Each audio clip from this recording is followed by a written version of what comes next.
Assalamualaikum warahmatullahi wabarakatuh.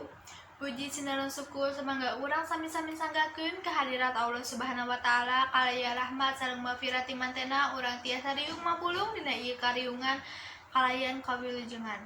Salawat kali kasalametan mugi-mugi tetep dileherkeun ka junjungan urang sadayana nyaeta Kanjeng Nabi Muhammad sallallahu alaihi wasallam teu hilap ka kulawargina ka para sahabatna dugi ka urang sadayana salaku umatna dugi ka akhir zaman amin. Tepangkeun wastapun Putri Nuryanti sim kuring nganggep panten janten panunggu catur teu hilap ngahaturkeun rewu nuhun ka para panjejer serta pamilon anu parantos kasa hadir dina ieu rempulan kanggo bedah sareng ngadiskusikeun ngeunaan pangajaran daring. Kukituna supados henteu nyolong kana waktos hayu urang sadayana buka ieu sawalah ku kaosan basmalah. Para hadirin anu kusim kuring dipiomat serta acara nincak kana acara anu salajengna supados teu disasaha sim kuring ngeunejar napangkeun para panjejer nu bade ngadugikeun ka panangna. Pangjejer anu kahiji nyaeta Bapak Rojuun MPD mantena mangrupikeun Wakasekumat SMAN hiji Majalengka Provinsi Jawa Barat. Wilujeng enjing Bapak hatur nuhun kana kasumpinganana. Pangjejer anu kadua nyaeta Bapak Nono Haryono anu asalna ti Majalengka mantena mangrupikeun guru anu ngajar palajaran PPKN. Wilujeng enjing Bapak hatur nuhun kana kasumpinganana. Para hadirin supados urang leuwih neuleuman ngeunaan jejer anu bade dibahas ku urang sadayana, hayu urang regepkeun kamandang ti para pangjejer sumangga ka Bapak Rojuun MPD kanggo ngadugikeun kamandangna. Hatur nuhun ka Bapak Rojuun MPD anu atos ngadugikeun kamandangna sae kacida naon rupi anu didugikeun saalitna parantos muka pandangan urang sadayana ngeunaan pangajaran daring.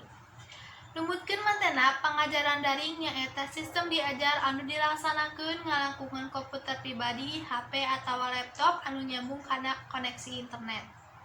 Guru tiasa diajar babarengan dina waktos anu sami nganggo kelompok dina media sosial sapertos WhatsApp, Telegram, Classroom, aplikasi Zoom, media sanes anu salaku media pembelajaran.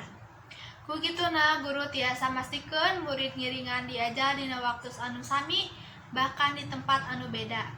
Kumanggi kitu hayu urang lajengkeun we ieu sawala ku salajengna ka Bapak Nono Haryono ngadugikeun kamandangna.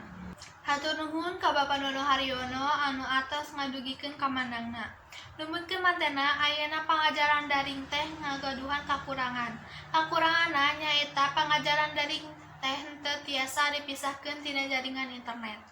Koneksi jaringan internet mangrupikeun halangan anu disangarepkeun ku siswa anu padumukeunna teh sesah ngasup internet.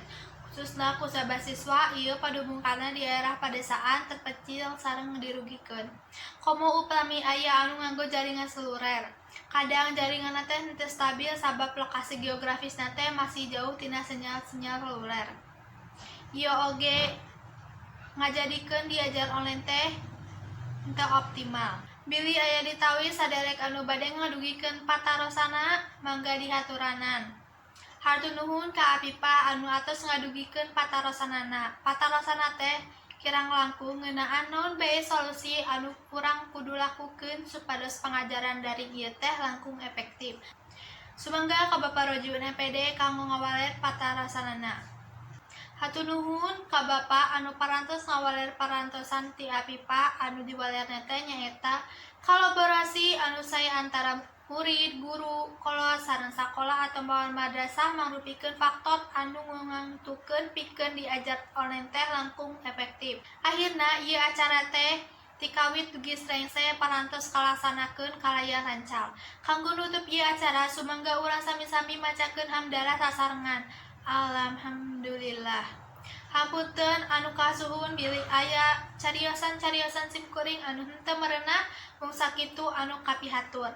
Billahi taufiq wal hidayah. Wassalamualaikum warahmatullahi wabarakatuh.